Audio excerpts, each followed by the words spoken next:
वो उस लायक रहेगा तब तो कराएगा। वो तो बच्चे का बाप है तो कैसे ऑपरेशन कराएगा? उसकी बीवी उसका पार्ट खो जाएगा तो कौन देगा? संतुष्ट उसकी वाइफ को कौन करेगा? उसके बच्चे को जो बाप कह रहा है तो बाप कौन कहेगा?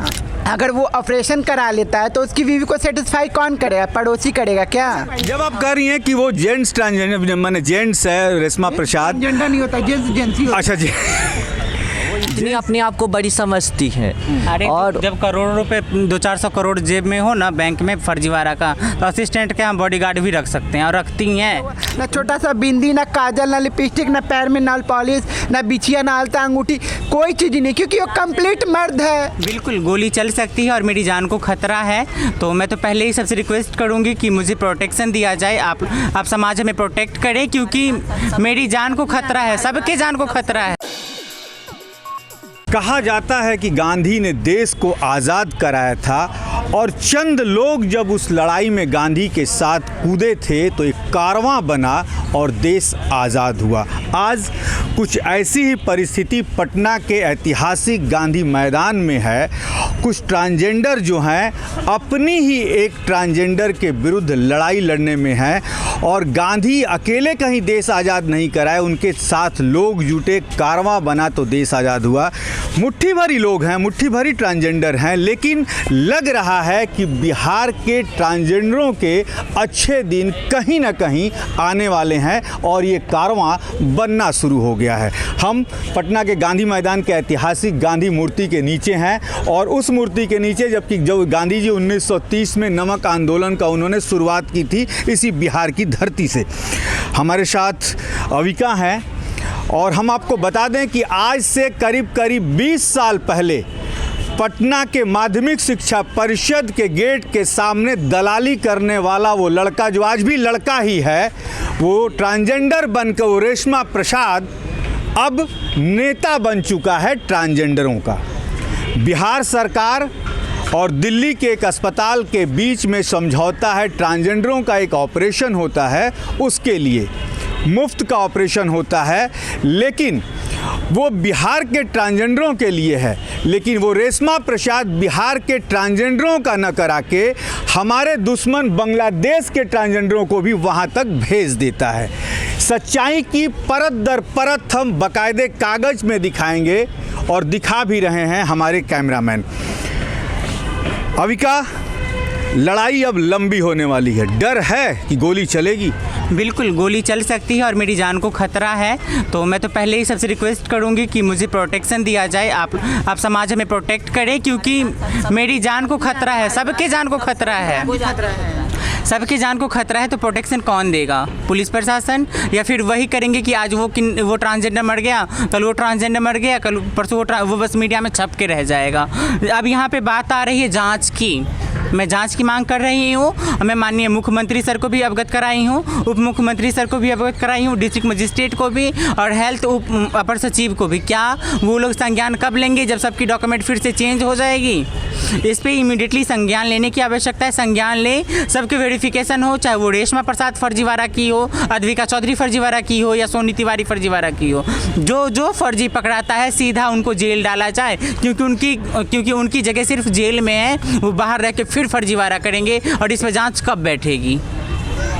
अब अविका ने बताया, लेकिन मैं आपको एक चीज़ और बता दूं यहाँ से कि पैसा जो है ट्रांसजेंडरों की सर्जरी का पैसा जो है वो बिहार सरकार दिल्ली के अस्पताल को दे देती है, लेकिन रेशमा प्रसाद का एक अड्डा है गोरिया टोला, और गोरिया टोला भी, ये मैं भी चैलेंज करता हूँ मीडिया के माध्यम से कि रेशमा प्रसाद के उस पे आधार कार्ड पे जो उनके पिता का नाम लिखा है वो भी फर्जी है। मेरी जानकारी यहाँ तक है कि वो भी फर्जी है, जो उस मकान का मालिक है उसका नाम लिखा हुआ है उनके पिता के नाम पे। रेशमा प्रसाद देवरिया जिला की हैं और वहाँ से आकर दलाली करते थे इसी पटना के माध्यमिक शिक्षा बोर्ड में। तमाम बिहार सरकार की योजनाएं जो ट्रांसजेंडरों के लिए आती हैं, हर साल करीब 35 लाख रुपया एक जिलों में दिया जाता है और बिहार में 38 ज़िले हैं। तो सोच लीजिए, सिर्फ पटना में 2-4 बैनर लगवा के कि ट्रांसजेंडरों पे काम होता है, ये सारा पैसा रेशमा प्रसाद हड़प लेती हैं। और सिर्फ रेशमा प्रसाद के ही खाते में नहीं जाता, इसके मंत्री हैं मदन सहनी। हम उनसे भी पूछने चलेंगे कि आखिर कहां कहां से घोटाले निकल के किस किस टेबल के नीचे से पहुंचते हैं रेशमा प्रसाद तक। इसमें डीएम ऑफिस का भी बहुत बड़ा रोल होता है। सबसे बड़ी बात, जो ऑपरेशन आपके होते हैं वो दिखाती है कि सब लोग गोरिया टोली के हैं, ठीक है, गोरिया टोली के हैं दिखाती है। बिहार का दिखा के ऑपरेशन कर लेती है। जरा उस वीडियो को भी दिखा दीजिए जिसमें वो धमकी दे रही है दिल्ली पहुंच के। एक मिनट में समझ गए कि तुम्हारा ऐसे नहीं आते ही तुरंत फोन आ गया, नहीं तो उसके पास तो 100 थी ना। है, बोलिए हाँ या ना। अभी कैसे घपला कर लेती है?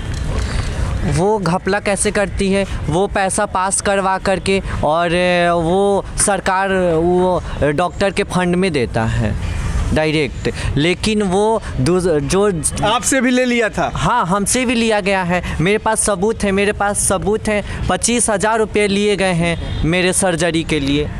अनुप्रिया, जो उसके साथ अनुप्रिया रहती है, उसके अकाउंट में। मैंने अपने अकाउंट में नहीं लिया? नहीं, अपने अकाउंट में वो नहीं लेती है, किसी पर्सन से वो अपने अकाउंट में नहीं लेती है। उसकी असिस्टेंट है अनुप्रिया, अनुप्रिया के अकाउंट में मैंने 25,000। इतनी बड़ी हो गई है कि असिस्टेंस भी रखती है? हाँ, वो इतनी अपने आप को बड़ी समझती है।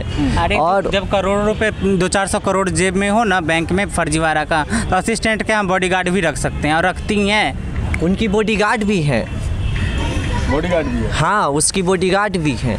और एक चीज़ देखिए, फिर ध्यान में आ गया, पिछले बार किन्नर महोत्सव जो हुआ था उसमें करीब 28 लाख रुपए की धोखाधड़ी हुई है और डिपार्टमेंट जो है समाज कल्याण डिपार्टमेंट बार बार रेशमा प्रसाद से उसकी ऑडिट रिपोर्ट मांग रहा है और रेशमा प्रसाद नहीं दे रही हैं। हमारे पास सचिवालय के सूत्रों से जो खबर मिली है कि अभी तक पिछले बार का जो किन्नर महोत्सव हुआ था उसकी ऑडिट रिपोर्ट इन्होंने नहीं दी है बिहार सरकार को।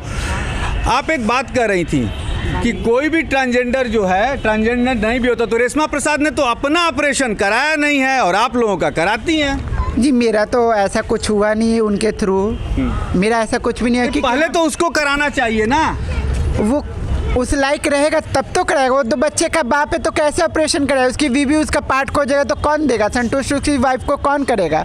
उसके बच्चे को जो बाप कह रहा है तो बाप कौन कहेगा? अगर वो ऑपरेशन करा लेता है तो उसकी बीवी को सेटिस्फाई कौन करेगा? पड़ोसी करेगा क्या? आज कोई भी ट्रांस वुमेन होती है, नीचे से लेकर थोड़ा सा ऊपर तक, एक किसी का कान छेदा रहता है, किसी का नाक छेदा है, कोई नेल पॉलिश लगाती है, कोई चूड़ी पहनती है, कोई बिंदी लगाती है, कोई काजल लगाती है, कोई लिपस्टिक लगाती है। लेकिन आप रेशमा प्रसाद को साड़ी के अलावा कभी कोई चीज़ नहीं देखोगे, कभी कोई चीज़ नहीं देखोगे। ना कान थोड़ा सा छेदा हुआ, नाक छेदा हुआ, ना छोटा सा बिंदी, ना काजल, ना लिपस्टिक, ना पैर में नाल पॉलिश, ना बिछिया, ना आलता अंगूठी, कोई चीज़ नहीं, क्योंकि वो कंप्लीट मर्द है। आप मेरे कहने से ऐसा कुछ नहीं है, आप किसी का भी हो, मैं अपने लिए नहीं, कि मेरी भी आप टेस्ट करवा लो, साइकोलॉजी करवा लो, चाहे फिजिकल करवा लो। आप ये कहना चाहती हैं कि रेशमा प्रसाद सिर्फ खादी की साड़ी पहनकर ट्रांसजेंडर बनी बनती है?